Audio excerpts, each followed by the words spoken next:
What is up, enthusiasts? It is Cedar Flags here, and welcome back to another one of my videos. So, I got to go to a lot of brand new amusement parks this year. I got to do a bunch of brand new experiences this year that I didn't think I would do for a while, and I was definitely surprised by a lot of the parks I went to. And all of the parks I went to had their own unique features, and these 10 parks I'm going to mention did them in such an exceptional way that I wanted to make up a list. Now, something I do want to clarify, these are only parks I visited for the first time this year. So let's get right into it. This is Cedar Flags, and today I will be ranking my top 10 new parks of 2023. Starting us off at number 10, we have Valley Fair in Minnesota. Cedar Fair has built this park over the last 50 years, and this park looks absolutely beautiful. It is extremely clean, and for a park of this status, it has some pretty nice theming and a diverse selection of rides. Looking at the main coasters, you have Wild Thing, which has some great floater airtime and some nice overbank turns. I love those overbank turns and could not get enough of them. You have other incredible rides here like Renegade, Excalibur, and the water park rides. A part of the reason this makes the top 10 is this park's incredible water park. This might be my favorite Cedar Fair water park I have visited so far. That is because of its very unique collection of slides. There's a whitewater rafting style ride, and there are 4 drop slide towers. But my favorite at the Soak City Water Park is probably Breaker's Plunge. With a 90-foot plunge all the way down a body slide, this is truly one heck of an adrenaline rush. This park is very well made, and still looks extremely beautiful. Coming in at the number 9 spot, we have Lake Winnepesuka, located near Chattanooga in Tennessee. This park is old and it is gold. This park has been preserved so well, and you could really tell by its amazing scenery and its shocking architecture. Now, looking at some of the older rides, you have a nice little dark ride, you have a wacky worm, you have a great collection of flat rides, and then you have what I like to call one of the most interesting rides I have ever been on. This is the boat chute. Now, this is one of the only ones, if not the only one left in the world. These used to be all over the place, and going on it here, it was definitely a very unique and retro experience. Its main roller coaster, Cannonball, also does not miss whatsoever. It is your nice traditional PTC Woody, with some great airtime moments and some surprising moments that I would not expect on a ride of this size. At the number 8 spot, we have Arnold's Park, located in Iowa. This park is beautiful. Now, this is not the only Iowa park that's going to be on this list. In fact, it's one of 3. So, why do I love Arnold's Park? This place has an entire museum, along with basically an entire museum of a park. You have a bunch of old classic flat rides that you don't see at a lot of places. You have an old school Wild Mouse sort of ride, and then you have a Rocco plane and a Rollo plane. Now, I don't remember the last time I saw both of these together at a park. I know Knoebels just got a Rocco plane, so they joined the club. I just think it's very unique to have both of these rides, and a very unique collection along with it. Plus, it's on a lake, and that looks absolutely gorgeous, especially during the sunset. You gotta come here if you have not yet. For the number 7 spot, we are going overseas to talk about Cinecittà World, located in Rome, Italy. Like I said, this was my first international park, and this park was just beautiful. It has a 10 inversion coaster known as Altair, which features an incredible 10 inversions. This ride is absolutely wild through and through, but the collection doesn't stop there. This park also has a great Intamin coaster with Inferno. Not going to get too much into the spoilers into that ride, but I just want to let you know it is very nice and a very fun experience. You also have a very unique drop tower and a massive collection of dark rides. You have Jurassic War, which is a very similar style to Kong Skull Island, but in my opinion has way more detail. You also have a flying theater that takes you around Florence. And one of my favorite attractions, this is to cool down on those hot Mediterranean days. Going back to the state of Iowa, we got number 6 with Lost Island. Lost Island in Waterloo is a brand new park, and by far the newest park that is on this list.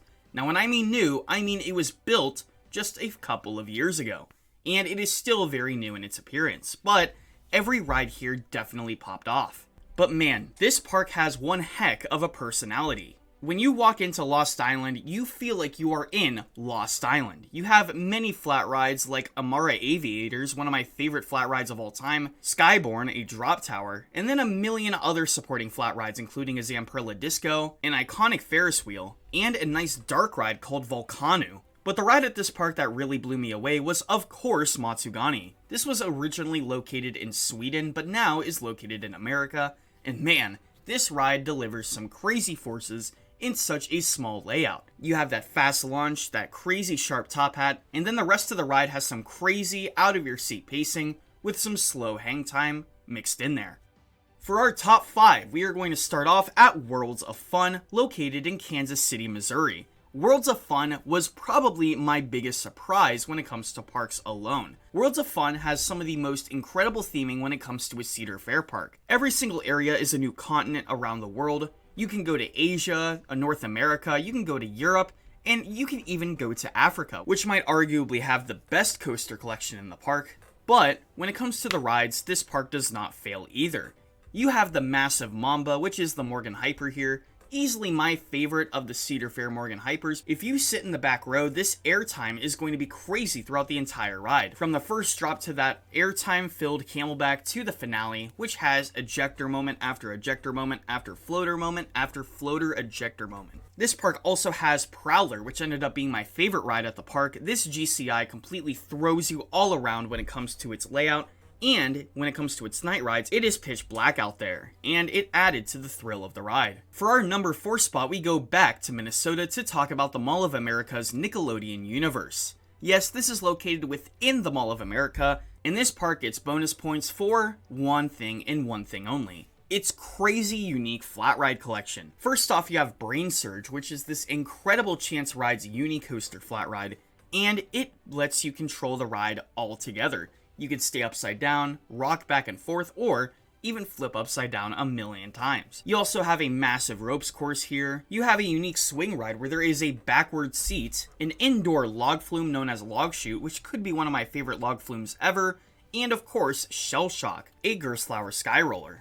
But the coasters here were amazing too, because Rock Bottom Plunge provided some great smooth forceful elements, and Fairly Odd Coaster was a great spinner with some great indoor scenery. This is my favorite Nickelodeon universe. Even though Shellraiser is better than everything here, the scenery here just takes it for me. Walking through this, it feels like you're in a whole other world. And it's crazy to me that a park located inside of a mall is more themed than most of the parks I've been to outside of a mall. Now we are entering my top 3. At the number 3 spot, we have Six Flags Over Georgia, located near Atlanta, Georgia, in the town of Austell. This park has a great collection, and even though the theming isn't the best, I cannot deny that the coaster collection here is second to none. While walking in, you see a pair of great B&Ms. You have Goliath, and you have Scorcher. Georgia Scorcher is easily the smoothest stand-up I've been on, and even though I like all of the stand-ups I've been on, this honestly could be my favorite. And right over it, you have Goliath, which is my new favorite B&M of all time. For many reasons, but one, because of the crazy finale with back-to-back Flowjector Camelback Hills. Sitting in the front, this is easily one of the best coaster finales I have ever experienced. Another major ride at the park is the one and the only Twisted Cyclone. This is RMC's Cyclone, and they did wonders with this layout, and even though the duration isn't as long as many people expected, the airtime moments that this ride has really do pop out, and you will be talking about this later. That's how crazy they are. Its supporting collection is incredible as well. On top of a brand new Ultra Surf they're building next year, they have a great collection of supporting rides. They have a stand-up drop tower in Acrophobia. They have a cute little boat ride in Monster Mansion, and a unique Gerstlauer Eurofighter in Daredevil Dive. But it doesn't stop there. You have Batman the Ride, Riddler Revenge. You have Great American Scream Machine and Blue Hawk, which I personally love, and the dozens of attractions I am not listing on here.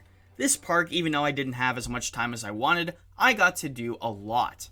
For the number 2 spot, we go to Iowa once again, and we go to Adventureland, which is near Des Moines, Iowa, in the city of Altoona, and oh my goodness, this park is such a charm. Now, a lot of people compare this park to Disneyland when it comes to the overall design of the main midway, and I have to say, I love this main midway, and I think this main midway should be at every single park ever. When I think of your traditional theme park, amusement park, I'm going to think of Adventureland. It has a decent ride collection, and it has some standout rides, including the legendary Gerstlauer Infinity Monster, which I could say confidently makes my top 20 because of its crazy collection of hang time and airtime. You have a good wooden coaster collection too, with Tornado and Outlaw, which I personally loved. And the SNS 4D coaster Dragon Slayer, which many people say is the craziest out of all of them. And I have to say personally, I think it made the list for me as well. But the number one park on this list is by far the best park I went to this year. I think there is a massive gap between all of these and my number one spot. And that is only because that this park could honestly be my new favorite park of all time. When I remember first walking down the midways and just being absolutely amazed. This is Silver Dollar City, located in Branson, Missouri. This park is located on top of a hill and supports an amazing top 3 along with a great supporting collection of coasters. This entire park is themed around the late 1800s and every single building fits the architecture so well. This park is a massive park located within a small plot. Though most parks have these massive wide midways, this park has very nice little thin scenic midways, so you get the big coasters of a big park, but you also get the environment of a small, family-owned traditional park. This park has an absolute crazy amount of Easter eggs as well. If you look around, you can come here and just walk around, look at all the scenery, and it is beautiful. And that wasn't even bringing up the amazing views that are brought up by this as well. There's also the big 3 coasters. You have Outlaw Run, Powder Keg, and Time Traveler. All of these coasters provide some of the greatest thrills I have ever experienced and make my top 25. Outlaw Run has one of the most beautiful views on a coaster going over that hill and cresting down that drop.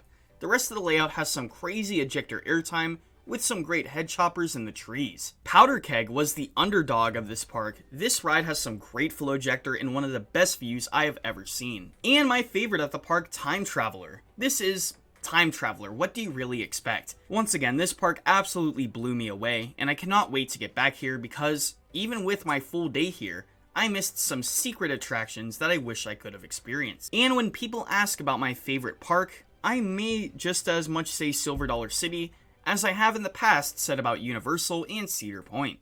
This park is just that good, it is extremely beautiful, and the only bad part about this park is that I don't live anywhere near it. Anyways, what did you think about my video? What is your favorite new park of 2023? And let me know what your least favorite was as well.